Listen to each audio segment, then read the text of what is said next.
Hey all, today I'm going to give you 5 tips for feeling more body neutral before a big date or a job interview or some other kind of high stress situation. Something that comes up with my clients a lot is that they will experience a spike in body anxiety, body dissatisfaction, body hatred, body obsession. They have a spike of body image issues right before something big and stressful and pressure filled, something that makes them feel vulnerable, and especially something that makes them feel like they're going to be evaluated in some capacity. So the two major ways that this shows up tend to be dating and things like job interviews. And super normal, so we're going to talk about how to address that today, and I'm going to give you 5 specific tips for how to handle those big moments. The first tip for being more body neutral in these scenarios is just to really recognize that this is normal. Under any kind of high stress situation, you're always going to have your stuff rise up, whatever your stuff is. And your old coping mechanisms are always going to spike whenever you're under stress. So if you feel stressed about a date or a job interview, then just recognize it is completely normal for body image issues to be one of those things that spike up with you. So completely normal, whatever your stuff is, whether you have a history of body dysmorphia or eating disordered or disordered eating habits, maybe just a body checking or monitoring or obsessing, whatever it is for you, that's probably going to be the thing that spikes anytime you're under stress. Totally normal. Tip number 2 is to recognize that since these stressful body image thoughts are going to be probably a part of your experience and coping mechanisms around stressful times, you can just notice those patterns and plan for it. So think about planning ahead for a day that you're not going to feel confident in how you look. What would you wear? How long would you need to get ready that day? What would make you feel the best possible that you can on a day that you're not feeling confident in how you look? This can include wearing certain things that maybe is not skin tight because you know the day you get dressed you're going to feel, bloated or uncomfortable, or maybe you do something special that makes you happy or is sort of like a go-to confidence booster, like a bright color of lipstick or something like that. That might be a good thing to plan for in advance, plus giving yourself lots and lots of time to get ready in case you need to change outfits and do the whole thing that feels a little bit frantic.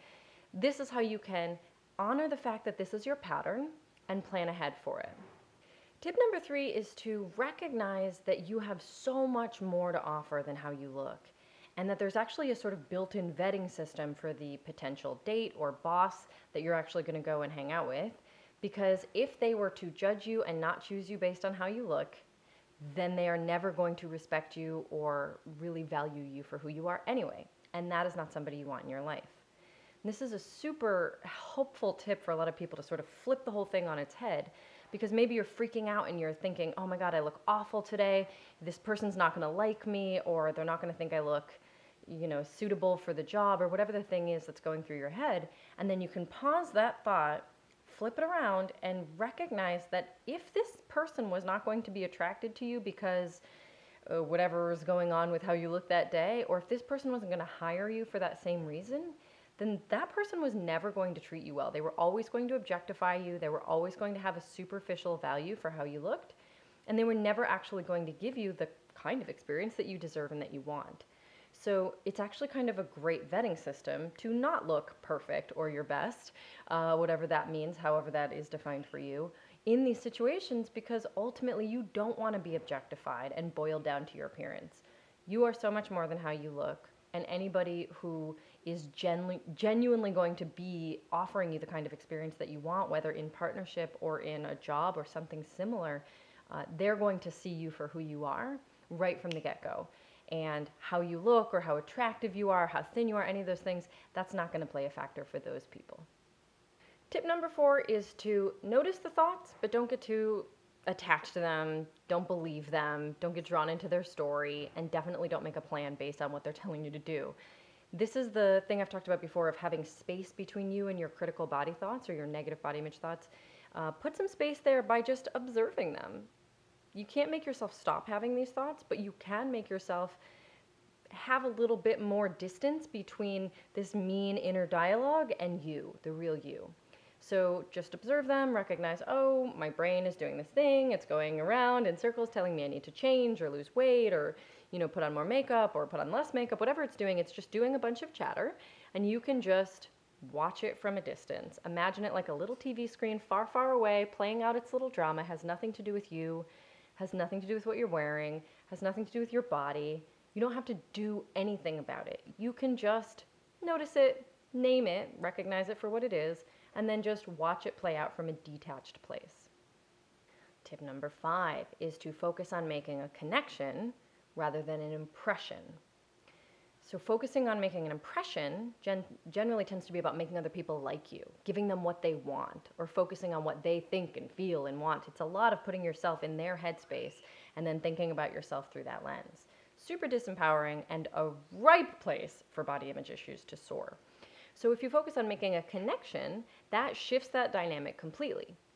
I highly recommend focusing on going in and making that person feel liked by you. That changes the dynamic dramatically. If you go in with the intention of, I want this person to know that I like them and approve of them and respect them, that gives you something to do that's super empowering, first and foremost. Second of all, it helps you form a connection with this person who's in front of you instead of just trying to get them to like you. Totally changes everything. Another thing you can do is just make the sort of visualization that they already like you and then behave accordingly. Because when we believe other people already like us, we are our best selves. We are our warmest, nicest, most lovely selves. And that is going to also help foster building that connection with that person. Frankly, there's so much more benefit to building a connection with the person anyway, because obviously everybody wants to feel liked and respected, and everybody is going to respond better to someone who feels, naturally confident, dropped in, warm, connective. All that stuff is actually going to foster what you're looking for anyway, which is, a better date or a better job interview. But also it gives you a super confident and empowered place to come in from, instead of going in being like, I hope they like me, I wonder what they think, I wonder what they want. So focus on making a connection, not an impression, and see where that takes you. That's it. Let me know how this goes if you try any of these tips, and leave your best tip for dealing with body image crashes or spikes before a big event in the comments below, and we can all discuss.